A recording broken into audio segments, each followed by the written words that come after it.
All right, what's going on, everybody? So this weekend, we got one of the most stacked boxing cards this year. Devin Haney versus Brian Norman Jr., 4 world title fights. Only a handful of losses out of all the fights on the entire card. So what I'm going to be doing is breaking down all the world title fights and giving my prediction on how I think they are going to go. But real quick, before I get into the video, 91% of you guys aren't subscribed. So if you like boxing, Misfits boxing, or UFC content, I post 2 to 4 times a week on this channel at least. So make sure you guys subscribe. I appreciate you. All right, now for the first fight of the night, Sam Noakes versus Abdullah Mason. Now, I got Abdullah Mason becoming the youngest world champion of all time. He's 21 years old, 19-0, and Sam Noakes is 17-0. But I don't think he's on Abdullah Mason's level whatsoever. Don't get me wrong, he has forward pressure and he lands.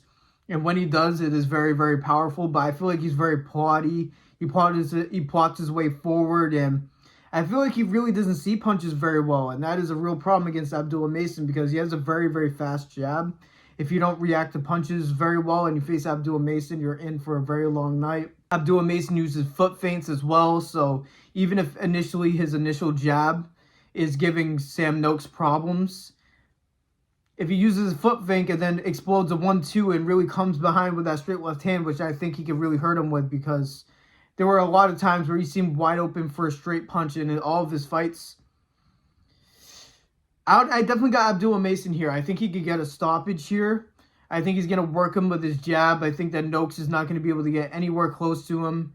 And I think that Abdullah Mason is going to snipe a straight left hand across his chin, whether that knocks him down or hurts him and leads a combination, because Abdullah Mason also has very good combination punching, very fast hands, and he's able to get out of the danger if Sam Noakes gets close with his footwork, his angle changes. He is the full package, and he's going to be an absolute stud for a very long time. So this could be a very early stoppage just because the way that Noakes, responds to the punches and reacts to the punches. He doesn't see them. That makes me very worried. I think this could be a round 4, round 3 knockout for Abdullah Mason. I think it could be very early unless Abdullah Mason doesn't see the shot early, but I feel like he's very smart, and he's going to be able to find it early in the fight. I got Abdullah Mason by around 3 or 4 KO. Next fight, Jesse Bam Rodriguez versus Fernando Martinez. Now, I think this could be fight of the night. This is a great stylistic matchup. Even though I think this fight could also go one-sided, I think as the fight lasts, it's going to be an absolute war. Fernando Martinez is an absolute psychopath. He swings hooks. He changes stances mid-combination so he can throw more hooks, and he just brings unrelenting pressure the entire fight. Jesse Bam Rodriguez is the full package. He has footwork. He's able to change angles, finding nasty lead hand shots, and he also has a powerful straight left hand. So I think he's going to have the ability to move. Oh, by the way, I have Jesse Rodriguez, I didn't say. But he's going to be able to move around the ring and outclass Fernando Martinez for the most part, whether Fernando Martinez is able to land any punches, because we've seen Jesse Rodriguez go down before. So it's not impossible that he gets hurt with something, especially with Fernando Martinez being an absolute psycho that he is. I just feel like the angle changing of Bam Rodriguez will be too much for him. The skill is way too much. He's able to explode out of range with his feet. He is very fast. He has very quick hands. He will hit you with a 5-piece combination in a matter of a second, and you won't know what happens. And I don't think Fernando Martinez has the overall boxing skill to keep up with Jesse Rodriguez, but I think that this is going to be a great fight while it lasts. I think this could be another early knockout, which may be the theme of the night. We'll see. But yeah, I got Jesse Rodriguez. I just feel like his hand speed, his coordinated attacks, he rarely ever misses his punches. And Fernando Martinez definitely misses some punches.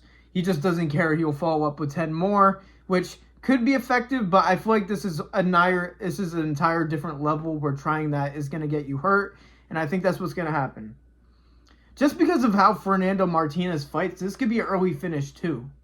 I'm not going to lie to you, but maybe Jesse Bam Rodriguez is a little bit more timid early on, just to be careful. We're going to see him more on his back foot.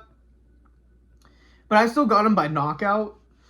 Maybe it goes to distance, but I really just don't see it because it's a stylistic matchup. Somebody's going to go down, so I feel like it's going to be an angle change knockdown in round 6. I'll say round 6.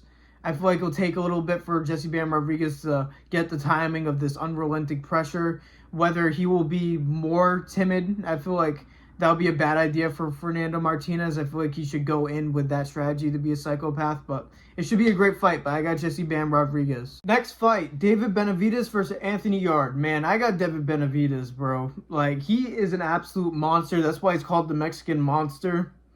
He just walks forward with pressure just constantly. He works his jab. He works to your body, and he does a very good job with leading with his lead hand and really distracting you with it, so he could go to the body, rip to the body, and even pierce shots right through your guard. And Yarde is very fast for the division, though. He has very good footwork. He's able to stick the jab into you, get out of range, and he circles around. But I don't know, the circling is going to get him in trouble against David Benavidez. He's going to get trapped in corners. And that's some place you really don't want to be with David Benavidez. Get out of there. You don't want to be there. So this is something that, I don't know, it's another one of these fights. I feel like they did a very good job, like, getting some people with very good records to face these boxers, but it is a clear path to victory for most of them, I feel like. I really do believe that. Because Yarde moves well, and he's able to explode in quick and land some good shots, and then he has good combination punching when somebody's hurt. But besides that, he fights pretty timid, and in this fight, you got to imagine he's going to be fighting in this also timid because it's David Benavidez on the other side of it. And I just seen him fights where he gets caught way too much. And if those shots land from David Benavidez, you're going to get hurt. He can even piece through your guard when you have it high up. You could throw a straight right through your guard and still hurt you. So if you're getting caught by punches against David Benavidez, it's going to be a very quick night, which I feel like such a casual predicting a bunch of early knockouts in boxing, but I feel like this one is probably the most likely to be an early finish, maybe besides the Abdullah Mason fight. But I don't know, man. He was just getting caught way too much in the fights that I was studying. David Benavidez has been hurt by straights in the past. I think it was a lead right hook where he got hurt against Morrell, and Morrell did a very good job boxing him for the most part on the back foot. And I think Morrell is better than him, to be honest with you. But this could be a good fight. I guess I could be counting out Yarde, but I got Devin Benavidez by knockout. I almost want to say round 3 or 4 again, dude. I really do. I think it's going to be early. I'm going to say round 2 knockout for Devin Benavidez against Anthony Yarde. I think Devin Benavidez is a different type of monster, and I think this stylistic matchup is going to get him another knockout for sure.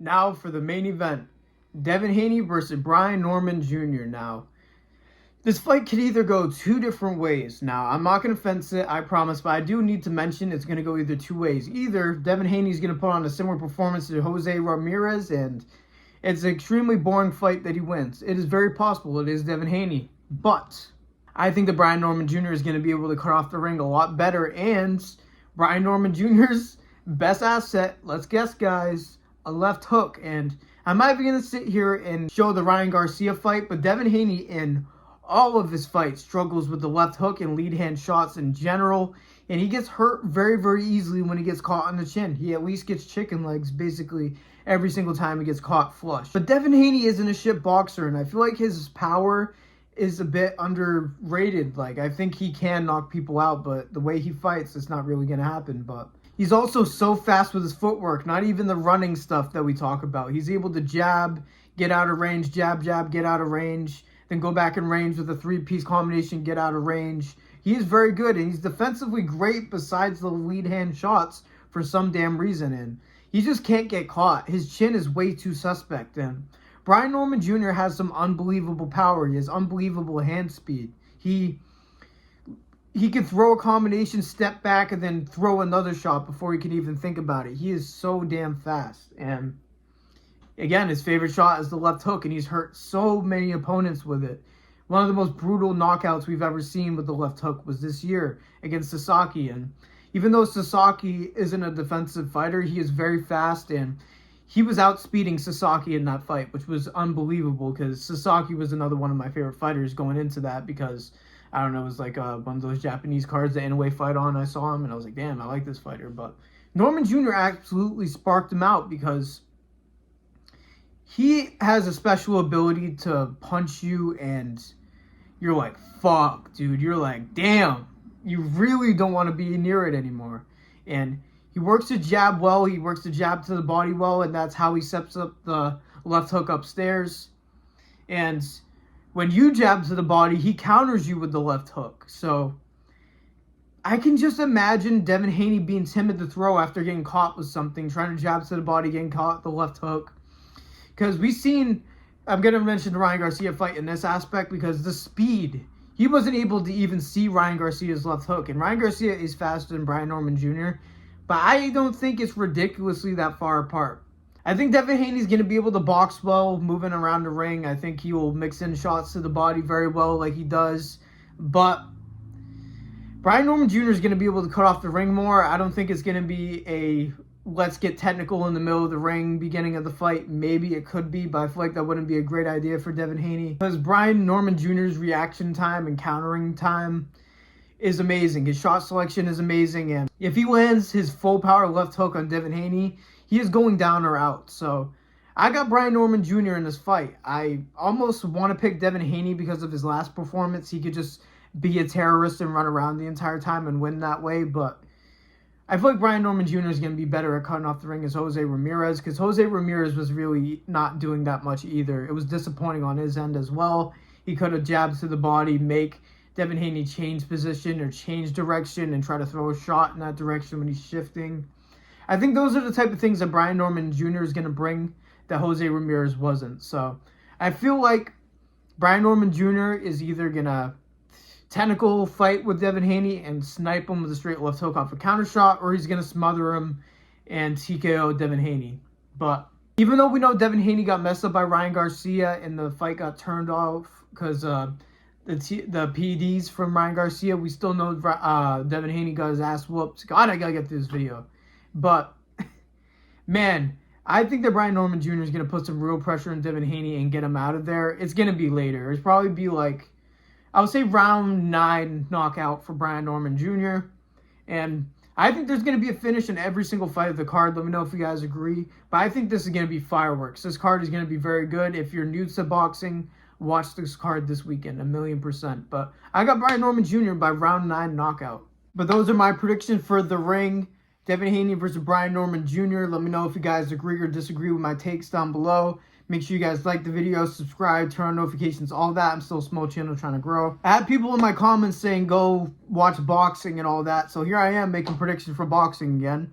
It's going to be a great card. I'm making a video on this boxing card over the UFC events week. If I'm able to do a double upload, I will. But if it's a little too close, I would just do the boxing card because it's a big UFC card. But this is definitely a bigger boxing card. So I appreciate you guys for showing support. Especially the people that watch my UFC and boxing videos and weren't complaining about my take against Islam. Listen, hey, I listened to what they said. I went and did boxing, right? You know what I'm saying? But you know what, bro? If Islam ever confronts me for the shit that I said, ironically, I wouldn't strike with him. I would wait for him like this. Bring it, brother. I've been cuddling with Aljamain Sterling for 30 minutes, brother. Bring it, brother. I have a feeling he's not going to want to grapple me, and he's actually going to try to, like, flying knee me in the head. So I would just be prepared, waiting in guard the entire time. Because getting hugged on the ground for all the shit I said is a slap on the wrist, in my opinion. So it wouldn't be that bad. But before I get brought to split decision on the streets, I'm going to wrap this up. If you guys want to see the instant reaction to this boxing event on Saturday, I'll be posting right after the event, so make sure you guys subscribe and turn on notifications once again so you don't miss any more of my posts. Thank you guys for tuning in. Thank you guys for listening to me yap like usual. God bless every single one of you, and peace out.